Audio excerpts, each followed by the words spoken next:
दुनिया में असंभव कुछ भी नहीं, हम वो सब कर सकते हैं जो हम सोच सकते हैं, और हम वो सब सोच सकते हैं जो आज तक हमने नहीं सोचा। इसी कोट के साथ, इसी नई सोच के साथ हम हमारा नया लेसन शुरू करते हैं, कंटिन्यू करते हैं कॉन्स्टिट्यूशनल बॉडीज़ को। और आज हमारी जो कॉन्स्टिट्यूशनल बॉडी होगी वो होगी CAG, controller and auditor general.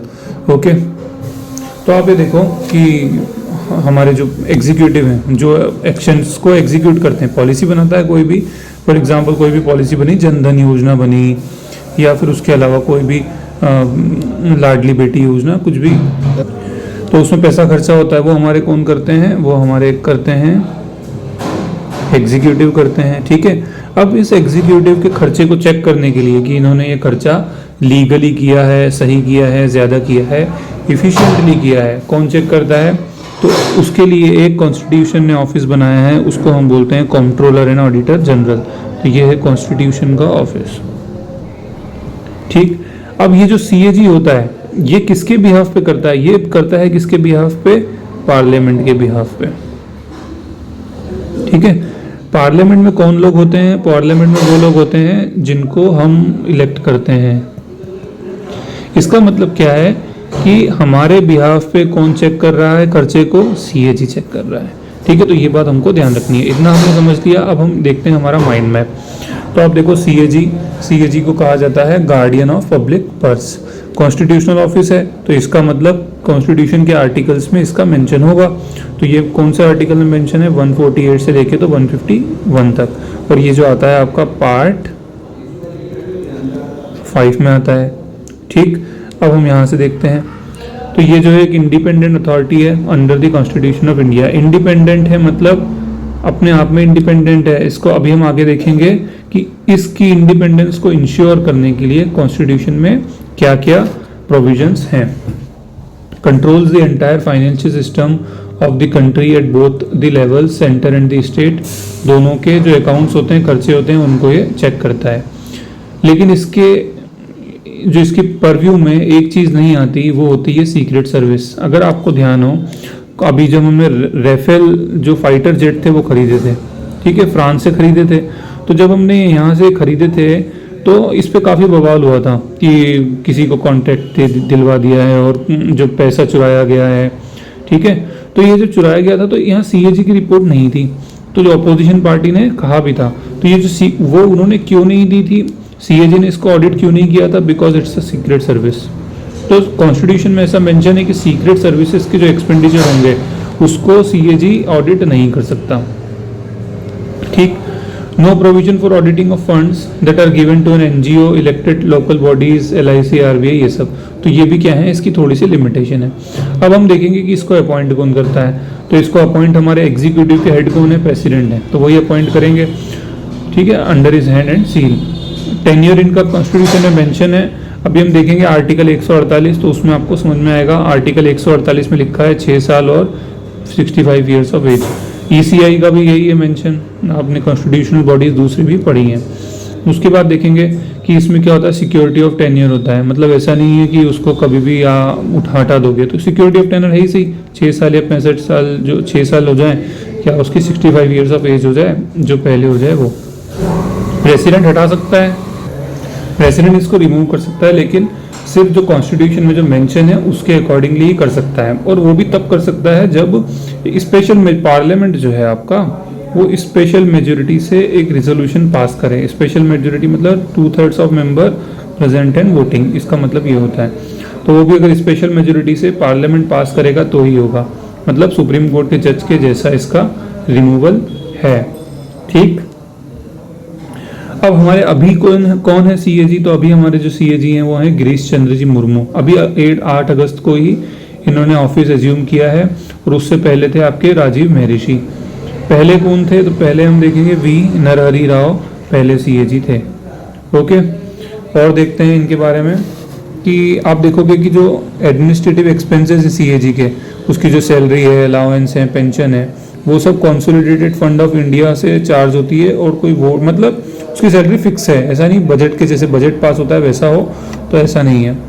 उसकी सैलरी या उसकी कुछ भी दूसरी राइट, पेंशन और ये सब उसकी अपॉइंटमेंट के बाद चेंज नहीं हो सकती। तो ये सब जो चीज़ें हैं ना, ये सब चीज़ें उसकी इंडिपेंडेंस को इंश्योर करने के लिए की गई हैं। ओके, अब देखो, अब इसके बाद अब ना आर्टिकल हम देख लेते हैं एक बार, उसके बाद फिर ये वाला देखेंगे। तो देखो आर्टिकल्स देखोगे आप, तो आर्टिकल 148 जो है आपका, उसमें क्या लिखा है, broadly deals with CAG appointment oath and conditions of office. तो वही उसका कितना 6 साल 65 जो है उसको प्रेसिडेंट अपॉइंट करेगा, फिर वो ओथ लेगा। तो ओथ जो लेता है ना, आपकी जो शपथ लेता है, वो किसकी शपथ लेता है कि मैं संविधान की रक्षा करूंगा, ऑनेस्ट रहूंगा, इस तरह से वो ओथ लेता है। ठीक है, उसकी कंडीशन ऑफ सर्विस मैंने आपको बताई दी। आर्टिकल 149, ये ध्यान रखना, एक एग्जाम में क्वेश्चन पूछा था कि which article deals with the functions of CAG. तो ऑप्शन में था 148, 149, 150 और एक ऑप्शन और था 151 था। तो 148 देख के उसको भी टिक किया, बट जो फंक्शंस हैं वो 149 में है, deals with the duties and powers of the CAG. ठीक है, और इसी आर्टिकल में ये लिखा हुआ है कि पार्लियामेंट जो है उसकी पावर्स को और किस तरह से और उसको कैटेगराइज कर सकता है, कि उस किस तरह से पार्लियामेंट के पास भी पावर है, उसको वो पावर कुछ तो दे रखी है, बाकी कुछ जो है ऐसा भी कहा है कि पार्लियामेंट एक एक्ट ला सकता है, उसमें उसकी पावर्स को अच्छे से वो बता सकता है।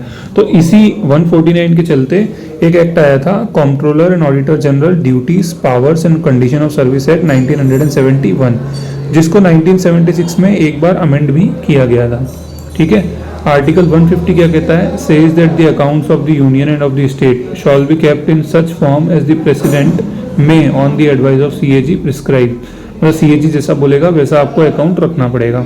ठीक है, आर्टिकल 151 बोलता है कि जो सीएजी आपको एक रिपोर्ट देगा प्रेसिडेंट को, और प्रेसिडेंट की ड्यूटी होगी कि वो पार्लियामेंट में इस रिपोर्ट को रखे। और जब वो रिपोर्ट रखता है तो पीएसी पब्लिक अकाउंट कमेटी होती है एक, ठीक है, जिसमें आई थिंक 22 मेंबर्स होते हैं, वो इसको चेक करती है। ठीक है, तो ये एक इसको बोलते हैं पीएसी पब्लिक अकाउंट कमेटी का ये फ्रेंड है, फिलोसोफर है, गाइड है, सब कुछ है किसका, पीएसी का। ठीक है, तो हमने ये देख ही लिया था इंपॉर्टेंट जजमेंट, जो कुछ जो ये इसके कुछ फंक्शंस होते हैं। तो ये क्या करता है आपका, ये जो इसको कॉन्स्टिट्यूशन से पावर तो मिलती है, उसके अलावा क्या होता है कि जैसे जो आपका ऑडिट होती है, जो अकाउंट एक डिपार्टमेंट है आपका, कौन सा डिपार्टमेंट है आपका, Indian audit and account department. तो वो 1753 ब्रिटिश टाइम में बना था। तो वहाँ की भी जो कंडीशंस होती हैं और काफ़ी उसके जो एम्प्लॉयज़ का सर्विस होती है, उसको भी सीएजी से पूछ के ही किया जाता है। तो ये तो हमने माइंड में देख लिया, कुछ और पॉइंट देख लेते हैं। आर्टिकल 279 में लिखा हुआ है कि जो सीएजी होगा वो नेट प्रोसीड्स ऑफ टैक्स को चेक करेगा। मतलब टैक्स जो हम कलेक्ट करते हैं और उसमें कुछ कलेक्शन करने में खर्चा भी होता है, तो वो जो नेट प्रोसीड्स ऑफ टैक्सेस हैं उसको 279 में लिखा हुआ है कि सीएजी उसको ऑथराइज करेगा। ठीक है, 1976 में जो अमेंडमेंट हुआ था उसमें अकाउंट और ऑडिट को अलग कर दिया गया था। देखो यहाँ पे समझो कि जो आपका सीएजी है, तो पहले सीएजी का काम क्या था कि सीएजी था ना, अकाउंट बनाता था और उसको ऑडिट करता था। अब ये अकाउंटिंग का काम अलग हो गया है, तो अब क्या है, सिर्फ उसको ऑडिट ही करना है। देखो सीएजी का नाम क्या है, कंट्रोलर एंड ऑडिटर जनरल, लिखा हुआ है यहाँ पे, CAG controller and auditor general. तो कंट्रोलर का मतलब क्या होता है, कंट्रोलर, लेकिन एक्चुअली में सीएजी कुछ कंट्रोल नहीं करता। कंट्रोल मतलब खर्चा होने के बाद वो सिर्फ चेक करता है। जैसे आपने वो एक मूवी देखी होगी जिसमें कहा जाता है कि वो उससे जो फादर पूछता है बच्चे से कि आप ये खर्चा इतना खर्चा कर रहे हो, तो बच्चा बोलता है पापा मैं आपसे पूछ नहीं रहा हूँ, मैं आपको बता रहा हूँ। तो ये वही होता है कि जब खर्चा करने के बाद एग्जीक्यूटिव पूछता नहीं है, सिर्फ बताता है, और उसके बाद जो है वो सीएजी उसको चेक करता है। ठीक है, तो ये इस तरह से है आपका। ओके, ऑडिट बोर्ड है, इसकी हेल्प के लिए एक 1968 में बना था on advice of administrative reform commission. Okay, इसमें एक चेयरमैन होता है और 2 दूसरे मेंबर होते हैं जो कि सीएजी खुद अपॉइंट करता है।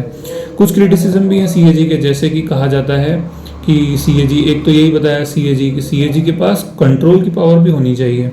उसके बाद सीक्रेट सर्विस का मैंने आपको बताया, और कुछ लोग तो ये भी बोलते हैं, जैसे एक आपके स्कॉलर हैं जिनका नाम है एप्लेबी। तो एप्लेबी ने तो ये भी कहा है कि सीएजी का ऑफिस जो है वो एक अंग्रेजों की विरासत है और इस ऑफिस को होना ही नहीं चाहिए। ऑडिट के कारण क्या होता है कि जो खर्चा है, जो सोशल एक्सपेंडिचर होता है या कुछ भी स्कीम्स में एक्सपेंड करना होता है, तो वो कई बार वो है ऑडिट के कारण वो अच्छे से उसको खर्चा नहीं कर पाते हैं। ठीक है, तो ये भी एक उसने बताया है। आपको ध्यान रखना है, अगर आपसे कोई पूछेगा कि CAG कितनी रिपोर्ट सबमिट करता है, तो आप ध्यान रखना 3 रिपोर्ट सबमिट करता है। एक करता है एप्रोप्रिएशन अकाउंट, एक करता है फाइनेंस अकाउंट और एक करता है पब्लिक अंडरटेकिंग्स की रिपोर्ट होती है। अब ये तीनों क्या होती है? फाइनेंस अकाउंट मतलब खर्चे के बारे में, कि मतलब ये पैसा कहाँ से आएगा, मतलब खर्चा जो हम कर रहे हैं उसके बारे में। एप्रोप्रिएशन अकाउंट मतलब जो रिसिप्ट्स हैं, सॉरी आई थिंक मैंने उल्टा बोल दिया। फाइनेंस अकाउंट में क्या होता है कि जो ये खर्चा हमारा कहाँ से फाइनेंस होगा, तो रिसिप्ट्स के बारे में कि मतलब पैसा कहाँ से आएगा इस तरह से, तो वो चेक करता है कि आना था वो किस आया। और उसके बाद एप्रोप्रिएशन अकाउंट मतलब एक्सपेंडिचर। पब्लिक अंडरटेकिंग मतलब जो भी हमारी पब्लिक बॉडीज हैं PSU में उनका खर्चे को चेक करता है। बाकी कंपनीज की जो गवर्नमेंट कंपनीज होती हैं उनका जो ऑडिट होता है उसके में लिमिटेड पावर होती है CAG के पास। ठीक है, तो ये हमने सब पढ़ लिया है। अब हम एक जनरल देखेंगे कि हमने जो देखा है, इतने सारे फैक्ट्स पढ़े हैं तो जनरल। तो सबसे पहले CAG क्या होता है, तो इसका कॉन्स्टिट्यूशनल ऑफिस है जो कि ऑडिट करता है अकाउंट को 148 से लेके तो 151 में। ठीक है, कौन अपॉइंट करता है, तो इसको प्रेसिडेंट अपॉइंट करता है। रिमूव करना है तो किसे करेंगे, तो प्रेसिडेंट ही रिमूव करेगा, बट पार्लियामेंट का अप्रूवल लगेगा। कब तक रहता है, तो 6 साल तक रहता है, या 65 ईयर्स ऑफ एज जो पहले हो जाए उसमें रहता है। तो ये क्या है, इंडिपेंडेंस है, तो हाँ ये इंडिपेंडेंट है बिल्कुल, काफ़ी ज़्यादा इसमें किए हुए हैं। क्या ये ऑडिट नहीं कर सकता, तो ये क्या कर सकता है, तो स्टेट के अकाउंट और जो सेंट्रल के अकाउंट हैं वो दोनों ये चेक कर सकता है। उसके बाद क्या नहीं कर सकता, तो ये सीक्रेट सर्विस के नाम पे जो अकाउंट होते हैं उनको ये चेक नहीं कर सकता। पहले कौन थे, तो नरहरि राव जी थे। अभी कौन है, तो अभी कौन है, तो अभी कौन है आपके गिरीश चंद्र जी मुर्मू।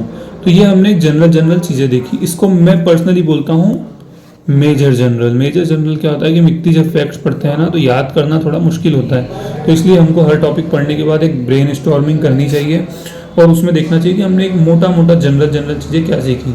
आप देखोगे जब आप ये प्रैक्टिस शुरू करोगे ना तो आपको बेसिक चीज़ें तो याद रहेंगी ही, साथ में आप जो डीप फैक्ट्स है उनको भी आप याद रखने में एबल हो जाओगे। ठीक है, तो इसी के साथ हम लेसन को फिनिश करते हैं। प्लीज़ अपने फीडबैक दें कमेंट्स में। Thank you so much.